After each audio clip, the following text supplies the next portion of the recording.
du Burkina au Venezuela et à la France. Beaucoup de distance, beaucoup de projets. Ouais. Je ne vais pas faire de mystère du tout. Je suis moi-même l'éditrice de ce livre avec Vincent Marcilassi et The Ice Publishing. Et on a eu le grand plaisir de travailler avec Olenka Carrasco et Yann Lassard aussi, en fait, qui est aussi le directeur artistique de ce livre. C'est une session dédiée à Yann Lassard, je crois. Alors, Olenka, tu es née en 80 au Venezuela. Tu as obtenu ta licence en littérature, puis a fait un master en sciences humaines, spécialisation théorie du spectacle et de la danse en Espagne. Donc jusque-là, pas de photos. En 2015, tu étudies la photographie artistique et les beaux-arts à Paris. En 2022, tu fais partie des 7 sélectionnés à suivre le programme de mentorat professionnel réalisé par l'ENSP pour ton travail sur les archives photographiques, la réappropriation de l'image et l'oubli. Lauréate du prix Photofolio Review en 2022 des Rencontres d'Arles, ton travail a été présenté cette année aux Rencontres à Croisière. Et voilà, c'est le beau résultat de ce projet, Patria, qui est composé de 2 chapitres, l'un intitulé Maison prêtée pour un deuil et l'autre Petit pays. Est-ce que tu peux nous en dire plus? Combien de temps? On a un quart d'heure, même pas. Parce que je voudrais te poser des questions quand même. Bon, Patria, je ne sais pas si je les répète, mais Patria, c'est un projet déjà. Bonjour à tous. Merci Véronique. C'est un projet qui parle de liens avec mon pays d'origine, que c'est le Venezuela. C'est un pays qui est très complexe parce que c'est un pays qui génère déjà lui-même pas mal d'images et de messages autour dans les derniers, on va dire, 30 ans d'histoire de ces pays. Il a déjà généré toute une image autour de lui-même à cause de la situation politique, économique, sociale. C'est un pays aussi complexe parce qu'il a une aura de richesse, une image d'être un pays riche. Et nous, pour nous, les Vénézuéliens, on l'appelle les pauvres pays riches. Du coup, c'est un pays dont aborder la question soit depuis l'intérieur du pays, soit de l'extérieur du pays. C'est un pays complexe pour traiter des sujets qui sont liés aussi d'une façon ou d'une autre à la construction sociétale du propre pays, à la façon historique, comme la politique impacte dans ces pays aussi. Et, tout dernièrement, tout simplement à comment on vit quand on est vénézuélienne et surtout comment on meurt quand on est vénézuélien au Venezuela. Du coup, et donc le projet commence par la mort de ton père. Exactement. Après, il faut que je précise que Patria, je pense que ça va être le projet le plus vaste, le plus grand que je pense que je ferai. Pour l'instant, il a 2 chapitres, mais je sais qu'il va y avoir un 3e et un 4e chapitre qui seront en cours et que je ne sais pas quand on arrivera à développer parce que même le 2e chapitre, il est encore en progrès. Mais les premiers chapitres, ils commencent paradoxalement avec une mort. Ça veut dire que c'est un projet qui démarre pour la première fois à partir de la mort. Après, il évolue au cours du temps. Et bien évidemment, je pense que c'est parfois, ça fait 20 ans que j'ai quitté le Venezuela. Au début, je n'habitais pas en France. J'ai passé 12 ans en habitant en Espagne. Et après, j'arrive en France en 2014. Et je me souviens que toutes les personnes qui lisaient mes portfolios, ils me demandaient mon travail sur le Venezuela, mais je n'arrivais pas à le faire. C'était impossible pour moi, c'était trop dans mes entrailles. Comme j'ai dit, même les pays, il est arrivé à avoir une complexité si grande que pour nous-mêmes, les Vénézuéliennes, il est très douloureux et très complexe aussi parler de ces pays. Donc pour moi, c'était impossible d'entrer à parler de la situation. Je ne savais pas comment aborder la situation. Et du coup, c'est à partir de la mort de ses pères, qui est une situation qui est assez virulente, pas seulement pour un Vénézuélien, pour n'importe quelle personne dans le monde, qui me permet d'ouvrir finalement la porte à un travail sur le Venezuela, où je reste là finalement. Donc c'est Maison prêtée pour un deuil. Oui, premier chapitre. C'est l'histoire de ton deuil, de ton père, que tu as vécu à distance dans une maison qu'on vous a prêtée Ça s'est passé pendant le Covid. Ouais. Et ton père, d'ailleurs, est mort au Venezuela aussi à cause du Covid. Parce qu'il n'avait pas, voilà, il n'avait pas accès à ce qui aurait pu peut-être le sauver, en tout cas. Ouais. Mais donc, est-ce que tu peux aller un peu plus loin dans, Oui. dans le projet? On voit aussi dans cette... Là, c'est Ouais. la fin de la première partie, on va dire. Ouais. Il y a aussi beaucoup d'éléments, beaucoup de couches, beaucoup de strates. On a des images WhatsApp, on a beaucoup de machines à écrire, Ouais. on a des images d'archives, il y a des images, beaucoup des images de ton frère aussi qui t'a envoyé sur WhatsApp et des images qui sont décomposées, qui inspirent. Voilà, qu'est-ce que ça signifie pour toi, tous ces composants en fait qui sont réunis dans le même chapitre? Oui, en fait, il faut préciser aussi, Maison prêtée pour un deuil, il s'appelle comme ça, les titres ça, parce que je me sentais, j'étais dans la maison d'enfance de mon compagnon. À ce moment-là, on a pu s'échapper un peu de Paris, l'endroit où on a passé tout notre confinement. Et on se retrouve dans cet espace qui est déjà la maison d'enfance de quelqu'un que je connais très bien, mais que ce n'est pas ma maison d'enfance. Et du coup, je l'appelle maison prêtée parce que je me servais de tous les objets et de toute cette enfance qu'un autre avait vécu pour essayer de construire ce deuil-là. Alors, évidemment, je pense qu'il retrace très bien, c'est une métaphore de comment c'est la question du deuil pour nous tous. Ça veut dire qu'il a une première partie un peu désidération de la douleur, de la nostalgie, de la mélancolie que tu peux ressentir pour la personne qui est morte, que dans mon cas, il était d'une façon un peu violente vécu parce que je ne pouvais pas me recueillir avec les personnes que j'aimais. Même c'est un travail énorme que si vous passez par les stands de DI, vous allez voir comment dans les 3 versions il est différent. Parce qu'il faut imaginer que ma langue native c'est l'espagnol. Je reçois les news de que mon père il est mort au Venezuela en espagnol, bien évidemment, parce que c'est ma langue.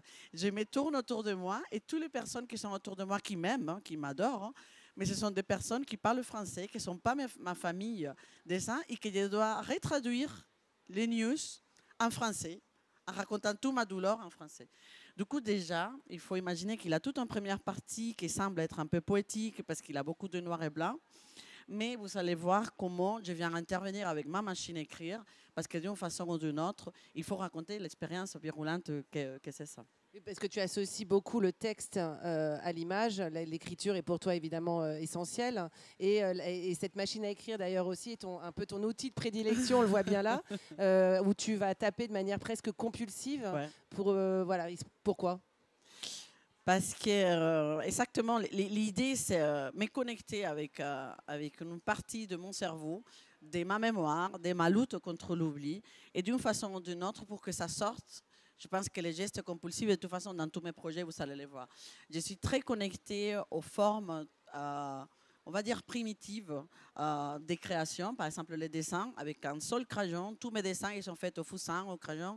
Des choses très simples. La machine à écrire, c'est un artefact qui nous permet de faire des choses avec un geste fort aussi, unique.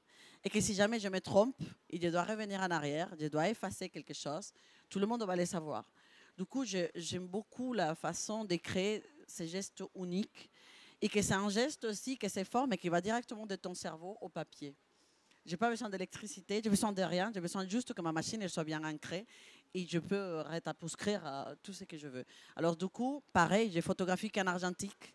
Et l'argentique aussi, mon appareil, il fait son clic. Il a tout ce questionnement d'avoir un geste unique qui retrace après ma pensée. Du coup, pour revenir à toutes ces couches-là, la machine à écrire, elle va être présente. De toute façon, la machine à écrire et l'écriture, elle est présente dans tous mes projets. C'est la colonne de tous les projets. Mais elle veut dialoguer avec l'image, elle se récompose avec l'image, et aucun des deux est plus important que l'autre. C'est une nouvelle image, une nouvelle forme de représenter quelque chose de visuel. Donc, le reste de couches aussi, elle permet aussi de nourrir une autre façon de faire des gestes uniques. Les images corrosives, les images des archives WhatsApp, que je précise justement aussi à quel point la question de WhatsApp elle est importante dans ces livres. Et il faut imaginer que je quitte mon pays en 2003, j'arrête de faire des voyages normalement au pays à partir de 2015. Et entre 2015 et 2023, aujourd'hui, l'image que j'ai de mon pays ne sont pas à moi. Il faut imaginer quand on est photographe professionnel, à quel point ça peut être frustrant de ne pas pouvoir photographier quelque chose.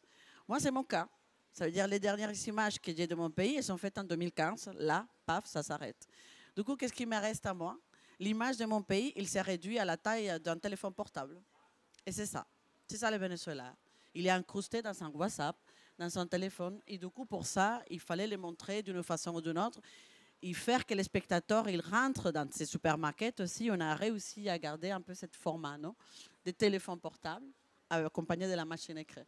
C'est complexe de voir aussi à quel point c'est paradoxal un projet parce que je me sers des choses de WhatsApp très technologiques, mais je tape avec la machine à écrire. Paradoxal. La première partie donc, se termine avec la dernière image que tu as réalisée de ton père, de ton papa. Ouais. Et la transition se fait avec des images d'archives qu'on peut constater ici, qui sont un peu à la couleur aussi de ton pays, enfin de la terre de ton pays, pour ensuite démarrer sur des photos, les dernières photos justement que tu as prises au Venezuela. Et ce chapitre se nomme donc Petit pays. Ouais. Petit pays. Oui. Petit pays, en fait, c'est un hommage à la chanson écrite par Nando da Cruz et qui a été interprétée par César Bora.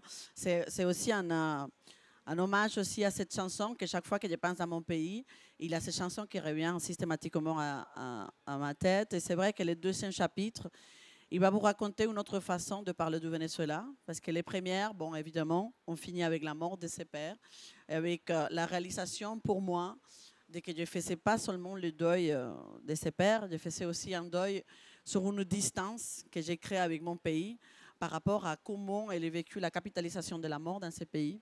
Il a des images très dures qu'on a vues précédemment. Après ça, où la maquette, on voit l'enterrement, les dollars, combien ça nous a coûté les trous dans les cimetières. Du coup, il avait une critique très forte de ma part. Il avait des gestes très virulents contre l'image, en essayant de détruire quelque chose pour rendre compte de ça. Le deuxième chapitre, c'est une autre chose. C'est un chapitre qui est complètement, pas seulement sensible, mais il est très organique. Ça veut dire que je reçois 3 kilos d'archives qui viennent dans la valise d'une mère qui a dû quitter ces pays après 74 ans de vivre dans ces pays-là. Elle doit engloutir tout dans son valise de 20 kilos. Et dans ces 20 kilos, elle sauve 3 kilos d'archives, des archives de famille, de nos archives de famille aussi qui sont là. Déjà, les gestes de sauver ça pour sa fille, photographe, artiste, c'est sûr que ça va avoir la valeur pour elle, mais ils sont arrivés dans son poche des poubelles noires. Ils ne s'étaient pas bien conservés, ils se détruisent eux-mêmes, mais d'une façon ou d'une autre, ça me permet à moi de reconstruire un autre Venezuela. Parce que dans les images des archives de famille, ce qui est beau, c'est qu'on voit aussi cette famille quand il voyageait, quand il était à la plage, comment c'était la plage à cette époque. Et du coup, mine de rien, c'est quelque chose que je transmettrai après à ma fille. Ça commence par là, mais après, ensuite, il faut vous connecter, il faut vous raconter que depuis 2015, les dernières images que j'ai faites, et surtout les textes qu'on a récupérés, que je remercie énormément, parce que quand on a eu la conversation pour faire l'édition, c'est à vous aussi de me dire, il faut qu'on puisse voir ces images aussi, et il faut que tu puisses nous parler de ces voyages. Et du coup, il a les extraits de mon journal. Et depuis 2015, si vous lisez les textes, il avait comme quelque chose de visionnaire, sans moi le savoir, comme quoi il n'allait pas revenir, pas en tout cas de suite. Il avait déjà une douleur en 2015. Moi, je pensais qu'il allait venir l'année prochaine, l'année d'après. Et ce n'était pas ça. Du coup, c'est ça. Et alors, est-ce que tu peux nous raconter quand même brièvement l'histoire de cette petite boîte qui a beaucoup voyagé et qui finalement contient ton petit pays? Ouais. En plus, on a fait la performance hier. C'est très émouvant de voir la petite boîte. Du coup, dans la valise que je vous raconte de 20 kilos de ma mère, il avait les 3 kilos d'archives photographiques. Et il avait cette boîte que vous voyez dans les livres aussi, et qu'hier, il était présent ici à Paris Photo, où j'avais demandé à ma mère, pour que ma mère elle puisse partir du pays, c'était la dernière personne proche à moi qui est partie du Venezuela, j'ai demandé qu'elle m'amène de la terre, de la maison d'enfance que je ne pourrais plus voir. C'est une terre très orange, qui ressemble beaucoup à l'orange des archives que vous allez voir ici. Et elle, pareillement que pour les archives photographiques, elle ne savait pas qu'est-ce qu'elle allait faire avec cette terre. Elle a utilisé un pot de Big Vaporub où il a incrusté un peu de terre, il a 300 grammes de cette terre-là, qu'il a emballé dans sa valise. Et effectivement, cette terre-là, elle a été dans sa valise, elle a voyagé dans tous les aéroports. Dans les livres, vous savez exactement tous les aéroports par lesquels la terre elle est passée. Et vous pouvez imaginer qu'un dame de 74 ans, il s'est fait arrêter dans tous les aéroports, déjà, de Puerto Ordaz à Caracas, de Caracas à Istanbul, où il a fait son premier arrêt. Et du coup, chaque fois, la police, elle a arrêté cette bonne dame qui venait du Venezuela avec un pot de terre, avec une poudre étrange, emballée d'une façon étrange aussi. Du coup, ses propres terres, elle a vécu son processus d'émigration pour pouvoir passer d'un endroit à l'autre. C'était incroyable d'imaginer que ces pots de terre, elle est là. Qu'est-ce qu'il y a à l'intérieur? Vous pouvez imaginer 300 grammes d'une terre qui est extrêmement riche. Parce que s'il y a quelque chose qu'il y a au Venezuela, c'est la richesse de la terre. Du coup, il a de l'or, du fer, il a telle quantité de choses de là. Et il a toute la richesse que pour moi, ça veut dire, c'est la dernière connexion qu'il y a avec ces pays. C'est ça, c'est ces pots de terre. Alors on l'a compris, la voilà. La deuxième partie parle vraiment, tu passes de l'intime en fait avec la mort de ton père à l'universel avec l'exil, avec ce pays finalement qui est en train de se faire, enfin qui est dépeuplé de sa population. Les gens partent, la diaspora voilà, part aux quatre coins du monde. C'était important aussi pour toi d'avoir un texte d'un chercheur mexicain qui lui-même, enfin pas chercheur mexicain, vénézuélien habitant au Mexique, qui lui-même donc est un exilé, de recontextualiser en fait l'histoire contemporaine du Venezuela à partir du moment où tu en es parti, c'est-à-dire depuis 2015. Oui, je pense que nous tous maintenant, c'est important de contextualiser. On est dans une époque où on ne peut plus se permettre de parler de toutes les choses, n'importe comment, n'importe de quelle façon. Du coup, c'est un pays dans lequel les gens ils peuvent être emprisonnés de façon injuste, ils peuvent être torturés, ils peuvent être tués. Il y a des gens qui meurent de faim parce qu'ils n'ont plus rien à manger.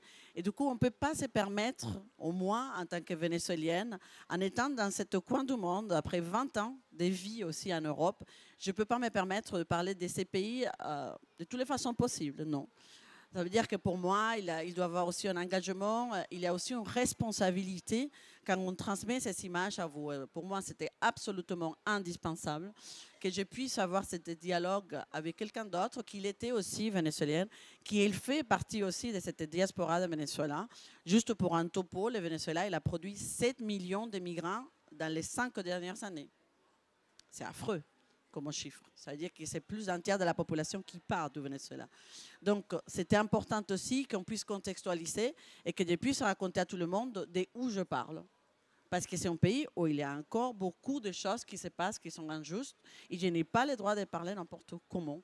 Donc, c'est vrai que cet texte il va vous permettre un peu de contextualiser tous ces 20 ans de politique. Parce que, mine de rien, ça fait 20 ans, j'ai fait maintenant mes 20 ans en Europe maintenant, on retrace d'une façon ou d'une autre ici 20 ans d'une situation d'un pays. Et du coup, vous allez comprendre à peu près dans quel gouvernement, dans quelle chose. Il est fait d'une façon comme une conversation très sensible, très organique. Ce n'est pas un texte qui cherche à être pédagogique. C'est un texte juste qui dit « je suis pour cela, lui il est pour cela, il est pays, il est là ». De toute façon, je pense que le Venezuela dont on parle, c'est un Venezuela qui nous manque beaucoup, mais qui reste dans les pots de terre et dans notre tête aussi. Alors on l'a vu à travers le livre, quand l'accueil en fait du public, au travers l'exposition, le livre, on sent bien, et j'en ai des frissons rien que d'en parler, la charge émotionnelle que ça transmet, que nous-mêmes, enfin voilà, que toi-même tu donnes et tu partages. Est-ce que c'est un élément important dans ta pratique artistique? Oui, je pense. C'est pas quelque chose que je cherche. Je cherche pas à faire pleurer les gens, mais je pense que c'est un livre qui a... Oui, il y a plusieurs axes d'entrée et tous les axes sont un peu sensibles. Parce que si on entre par la mort et par le deuil, il a déjà un accès d'entrée. Si on entre par l'exil, il a déjà un accès d'entrée. Si on entre par le dramatisme de la situation vénézuélienne, c'est déjà un autre accès d'entrée. C'est vrai que c'est un livre qui, en 96 pages, il a beaucoup de possibilités vraiment de toucher une fibre sensible. Et je ne les fais pas de façon sensationnaliste, ce n'est pas ça que je cherche. Mais c'est vrai que dans les degrés, pareil que la machine à écrire, je cherche toujours à me connecter avec quelques parties de moi très dans mes entrailles. Et je pense que quand on est artiste et on travaille depuis ces parties-là, on va toujours arriver à les entrailles de cette autre personne. Je le vois, je le vis de la façon... Rien que voir la petite performance qui est juste mouette, je ne fais pas de son, je ne parle pas. Je touche juste la boîte de terre et les personnes qui sont en face, ils se connectent avec quelque chose qui va au-delà de là. Et du coup, oui, pour moi, c'est important parce que je crois encore que c'est la connexion collective qui peut nous aider à nous sauver aussi de ce monde-là qui est autour de nous. Et ils se font quand même. Ils se font. Et du coup, c'est grâce à nous reconnaître dans ce genre de situations, à empathiser sur ce genre de situations, à libérer la parole sur ce type de situations, qu'on peut arriver à s'en sortir un peu mieux de ce qui se passe ici. Merci beaucoup, Helenka. Est-ce que certains d'entre vous ont une question? Toujours pas. Ils sont timides, hein, ouais. Bon, bah écoute, je te poserai bien la question de la suite quand même, parce qu'après un travail pareil, comment on passe à autre chose en fait? Là, alors là, demain, je déprime. Non, parce que c'est un projet qui, voilà, depuis la rencontre d'Arles, il bouge, on en parle, on en voit. Je pense que déjà, il faut que je prenne un peu de temps. Des vacances. C'est pas vrai, c'est pas vrai du tout. On prépare déjà la suite, c'est déjà travailler Petit Pays, que c'est un projet, c'est un chapitre qui est très organique aussi et qui va être représenté par sa performance, par toutes les choses qui viennent après. Et après, je commence à chercher les possibilités pour entamer le 3e chapitre à Silo, où je retrace un peu ce petit pays qui est un peu partout dans le monde. Et du coup, ça, c'est un plein travail. Et au-delà de la diaspora, parce que ça va être très compliqué que j'arrive à avoir 7 millions de Vénézuéliennes. Mais en tout cas, nosotros tierra somos, nous sommes la terre. Et du coup, on va se retrouver et on va voir. Du coup, la suite, je l'espère bien que ça va être comblé des choses et des possibilités pour continuer à avancer sur le travail. Ça, c'est le plus important. On peut te retrouver à 16h, non, même 17h en fait, 17h. Sur le stand de The Eyes, oui, pour une signature et même plus d'explications. Oui, et les présentations des pièces de collection qu'on a créées spécifiquement, l'explication de tout ça. Je serai à The Eyes. Merci si vous voulez passer. Merci beaucoup. Merci, Helenka. Merci à toi, Véro.